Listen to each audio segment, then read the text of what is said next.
Coming up on today's edition of Channel 97 News. We talk to some military veterans, See how the girls' swim team is doing. check out an amazing accomplishment for a choir program. And it all starts now.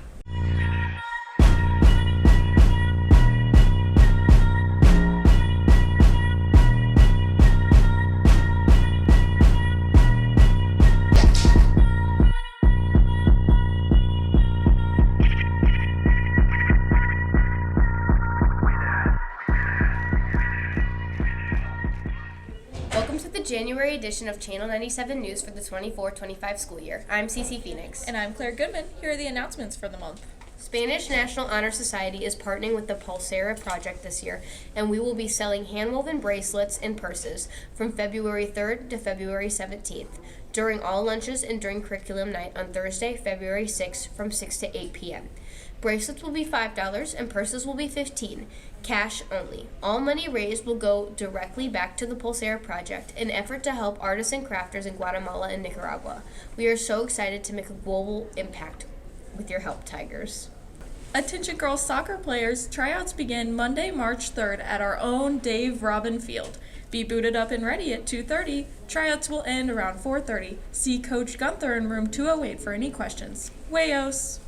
The Spanish Club's next meeting is Wednesday, February 5th after school in room 227. All Oakville students are welcome to attend, even if they aren't in a Spanish class. Boys volleyball has 3 more open gyms before tryouts. All are welcome to come and play. Spring sports are right around the corner. Make sure you have all the following submitted to try out. National Art Honor Society Vice President Era Razzulli is hosting a design workshop Friday, January 31st from 5 to 7 p.m. in room 311. Congratulations to our Tiger Stripe Award nominees for second quarter. These students have demonstrated one of our Tiger Stripes of character: motivation, responsibility, integrity, respect, and leadership. Way to go, Tigers. Keep doing great things. HOSA is hosting a winter raffle fundraiser to raise money for the club. If you want a chance to win some winter goodies, make sure to buy tickets at lunches from February 3rd to the 7th. 1 ticket is $1 and 3 tickets are $2. It's an exciting time of year again. Oakville High School's Child Development 2 FACS students are ready to host the Tiger Tot preschool program, and we want you to be a part of it. If you have or know any preschool-aged children, we'd love to invite them to participate in this amazing opportunity. Here's everything you need to know. Interested in boys golf? Join the Google Classroom for more information. Any questions, see Coach Gertis in room 300. Not too long ago, TikTok was temporarily banned in the U.S. While the app is back, its future in the States is still unknown. Sarah takes a look into how staff and students feel about the future of this app. Last year, Congress passed a bill that allows for the federal government to ban foreign-owned apps if they pose a threat to national security. TikTok, due to its parent company ByteDance, is one of those companies. On January 19th, TikTok was briefly banned, but then users were welcomed back into the app the next day. So, for now, the fate of TikTok is still up in the air, and Oakville students and staff members have many opinions on the ban. I think this will have a big impact on the economy. I think this is going to harm, if it does happen, small businesses are going to be affected quite a bit. It will affect some bigger businesses just because they've lost a way to promote themselves. It's going to change why people are being shown certain products, and that can change a lot in a market. And also how things are advertised is going to change a lot from the short form content into potentially a longer form type of media. If it was coming from a place of this is going to make a real difference, I'd like to support it. I tend to feel like this is billionaires going, those billionaires shouldn't get the information that I'm getting through my thing, so I don't know, that seems kind of weird that you're already taking my information. What difference does it make if they have it or they have it? It's all the same. In a survey sent out to students and staff, a majority of the respondents were either against the ban or unsure of their stance. A few of the major concerns have been income of creators, the implication the ban might have on free speech and other apps, as well as the personal entertainment of millions of people. TikTok may be safe for now, but the issue of the ban is far from over. For Channel 97 News, I'm Sarah Brand. Like TikTok, social media has evolved over the years. But how do different students and staff use it? Will, Emma, and Bree tell us more. At OHS, there are a lot of different opinions on social media. We asked some students what they use the most. Definitely Snapchat. I'm stuck on that app a lot because my friends use it for texting, sending pictures, or I'm on the call with my girlfriend. Ooh, Instagram. I like to just mindlessly scroll on Reels. We also got a staff perspective. So I will say I have multiple social media platforms. I don't use them very often, but I will say I don't use TikTok, but I look at it pretty frequently. I've learned a lot from it. There are also some downsides. Cons, there's always cyberbullying to be aware of, people just being bad to each other. I think over the years it has changed. It's definitely gotten a bad rep a lot because, other stuff. But I think it's changed a little bit for the better and a little bit for the worse. I think it's pretty useful because I use it to just share my life, and I'm also in charge of the color guard Instagram here, so I get to share things like that. So I have the luxury of dealing with youth daily, so I see a lot of issues that, both good and bad, that come from social media. And I will say, if you haven't read The Anxious Generation, we all should, because it opens the eyes to a lot of things that we didn't initially know, social media, or just the fact that we have constant phone presence and how it affects us in both some positive but a lot of negative ways. I'm in social media advertising right now, and so we're going to be in charge of the OHS Insider Instagram. I would just use it to maybe no school today or special announcements, but also to have fun and just show that we're people. With Emma Burchett and Will Bishop behind the camera, I'm Brianna Gutierrez for Channel 97 News. Do you have a favorite kind of video to watch on social media? Honestly, competitions. They are really fun to watch. Well, you would like Selma, Blake, and Carly's story. Hello everyone, I'm Natalia Luca and I'm your Miss Spirit of St. Louis Teen Volunteer. I'm a competitive baton twirler who's a returning member of Team USA and a multi-time national champion soloist, and I cannot wait to perform my routine for you. Here at Oakville, we have many talented students, one of them being a sophomore named Natalia Luca, who brings a wide variety of talents. I really love competing talent because twirling is what got me into pageantry. When I competed at my state pageant about 2 weeks ago, I was lucky enough to win overall talent. So I think that's just something that is really close to my heart. I have known Natalia since she was at Point Elementary, so an elementary school age, very little, very cute. I started as her baton twirling coach, so she came after school, and some of the Oakville Tiger twirlers at that time were helping assist that class as well. So I met her by teaching her baton, and she never looked back, and now I see her all the time. It was offered as an after-school program at my elementary school, so my mom signed me up, and I fell in love ever since. Not only does Natalia bring a uniqueness to Oakville with her pageantry and baton twirling, she also displays great leadership by volunteering often within the community. So my SERVE initiative, which is how I work in community service, is called Normalizing the Neuroatypical, and I work to advocate and educate people about neuroatypical behaviors, such as autism. Growing up in a family, I've been very aware of it because of my family members, so I just want to make sure more people are aware and they can get the resources they need. Natalia has always had a pizzazz and a sparkle about her, so even since a young age, when we have a huge group routine, I'll have judges at competitions or even spectators be like, who's that girl? Even if she wasn't in the front center, if she was in the back corner. She clearly really enjoys it, and she's always had that sparkle and that pizzazz that has made everyone's eye drawn to her, and it's what's made her be successful in all of her endeavors, baton twirling and otherwise. I am hopeful to be a state title holder one day. I've received first runner-up at my state pageants the last 2 years, so hopefully with a little more work, I can reach that goal and then go to compete at a national pageant. That's the goal. I'd love to go to a big school, something like a Power 5, and be a feature twirler because I love performing so much, and performing here at Oakville at our football games has made me realize that that's something I really want to do in college. With Blake Halston and Carly Koenig behind the camera, I am Selma Omer-Chahaj for Channel 97 News.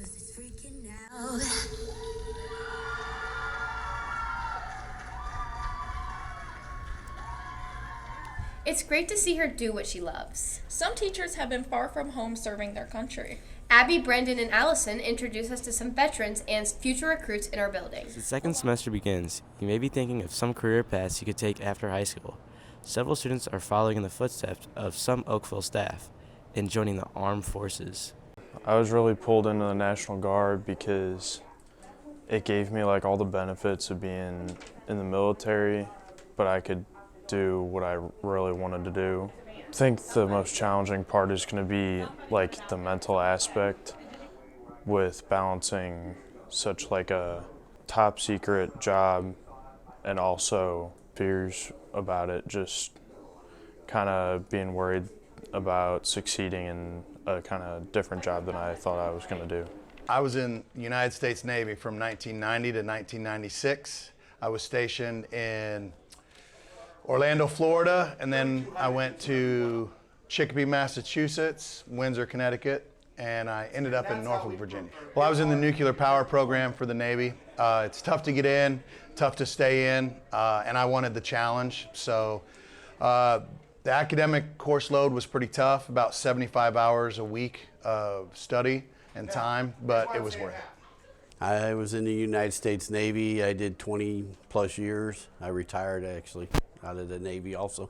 I started off in Alameda, California, and after that went back to Pensacola, Florida, where my schools are at, and then Norfolk, Virginia. I was in Bremerton, Washington. I did Pascagoula, Mississippi, Mayport, Florida, which is kind of Jacksonville, Florida area. So and that's where I pretty much retired out of. I mean, I started off in the Gulf War in 1991 in Abu Dhabi and Jebel Ali, which now they've all changed quite a bit since my times over there. All worked out well, and I was an electronic warfare technician, and I loved it. If you're considering taking the same path, here's some advice from the same people. Number one, if you don't think that you want to spend all that money in college because you're not ready yet, the military is a great way to go. Also, if you're undecided in what you want to do in the future, give yourself an opportunity to get paid, have your insurance and all those things paid for, and do something for your country until you're ready to make that decision for your next steps. If you do not have any option of what you want to do, I mean, and you want to get, say, tuition paid for you and everything else, it's the way to go. I mean, you're going to have insurance, you'll be getting paid while you're doing it. Remember, it's a challenge to everybody, but just go in with an open mind. Just go talk to somebody. Don't be afraid to go and talk to a recruiter. With Allison Schmidt and Abby Hasty behind the camera, I'm Brendan Strickland with Channel 97 News. A lot of grit and determination is required to make it into the military. The same can be said for our girls' swim team. Gavin and Natalie show us how the girls just keep swimming. Like the boys' swim team, the girls have been overcoming numerous struggles this season. Our biggest change was the pool, of course. We lost our pool back during the summer and they just haven't fixed it. The boys had to deal with this. They swim at Afton.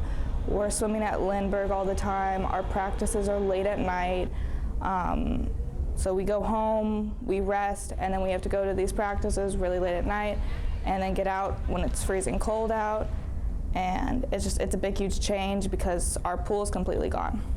This season is really different. We lost some of our best swimmers, and it's just we have to try so much harder now that we're missing so many people who made such a valuable difference in even points and just how well we are in the swimming aspect. So everyone's definitely working a lot harder to try and pick up the slack in the places that we're lacking now that our better swimmers are gone. So it's kind of more work than it has been the last few years. We had a lot more practices than meets this year because of the loss of a pool, and so we have to work harder, we have to train harder, we have to train more, and it's overall just made us work a lot harder compared to last year. Despite the issues the team has endured, they continue to persevere and make the best out of their situation. We've definitely improved on our times. I want to say compared to the beginning of the year, a lot of the new freshmen or new swimmers have definitely their stroke and their times have just gotten a lot better. The team has definitely improved on things like our work ethic because we've had more practices because of the loss of the pool. We've had to practice a whole lot more and a whole lot harder to try and improve and like get going. Like there's just so much more work being put in. We're more motivated to get it done and to come and like be better.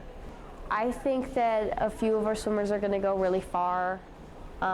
We have some really talented, super fast swimmers who just put in a lot of work. We have like other swimmers who are newer, and it's hard to go as far when you're new. You're still learning the sport, how to swim even, that gets difficult. But I think that most of our girls, especially everyone who's been putting in the work, is definitely going to go farther than I think they will. I'm Haley Holt with Alyssa Johnson behind the camera for Channel 97 News. We can't wait to see how far they go. You know who else made it far? One of the school's choirs. That's right. Clara and I give you an inside look into the choir's upcoming performance. Oakville's choir has been selected for a prestigious showcase in Missouri. Let's see how some of the choir program feels about being selected for MMEA. So being selected for this is quite an honor. They only chose 6 high school choirs from around the state of Missouri, and they do a blind audition, so you send in 3 songs and they don't know who you are or where you're from, and then they just choose based on that. So it's a really big honor, and it's very special to be able to showcase how awesome our students are, how awesome the things that they are doing here are for the rest of the state. This is an extracurricular choir. It's only after school. We're preparing 7 songs, so it's a 30-minute concert, just us, that we're doing. So it's a lot more work that we're putting into this one. We have to take a lot more time to prepare for MMA than we would for like just a choir concert here. We have like 7-hour-long rehearsals. Sometimes we have rehearsals like multiple every week. Yeah, it's quite rigorous. I think this is such an accomplishment because, like how I said before, we're not selected every year, and so I feel like this is really special for a lot of us because we never really thought we would be able to be a part of this. I think it creates a big sense of unity with the kids who are participating in it. I think it also shows that we have a standard of excellence in our program, and I think that that is a really good thing moving forward. For me, it means a lot. It means our choir has put a lot of work into it, and Miss Ayers has put a lot of work into it, and it's just a really big achievement for me and for everyone in the choir and for all the directors. I think this will help to inspire future choirs in a way, and especially for the people in chorale that are going to be here next year and years to come. Unlike seniors who are graduating, I feel like they will be able to carry on a legacy in a way. I think our biggest supporter is just Mrs. Ayers because she always helps to encourage us. She always tells us how great we're doing and that she's proud of us and what we're accomplishing. I feel very honored to have the students that I have. I feel honored to be able to teach students who are very, very smart, very, very dedicated, and very, very talented. And so I guess what I really love to do is identify those things in each of my students and then support those things. And so they matter to me as individuals, and I'm very glad to get to walk through with most of them 4 years of their life, which are very important 4 years of their life, and I don't take that lightly. And so I am here to be whatever they need for me to be during those 4 years, and that is a really big honor. I'm just really proud of my students. I think that they've just done a really excellent job, and I'm really happy that we get to experience this together. With Claire Goodman behind the camera, I'm Cece Phoenix for Channel 97 News. Best of luck to the choir this week. That concludes the show, but check out our Tiger Journalism on social media platforms for exclusive stories and updates. I'm Claire Goodman. And I'm Cece Phoenix. And remember, Oakville, keep your eyes on the Tiger. You can't laugh. I can't. You're gonna say. No. Woohoo!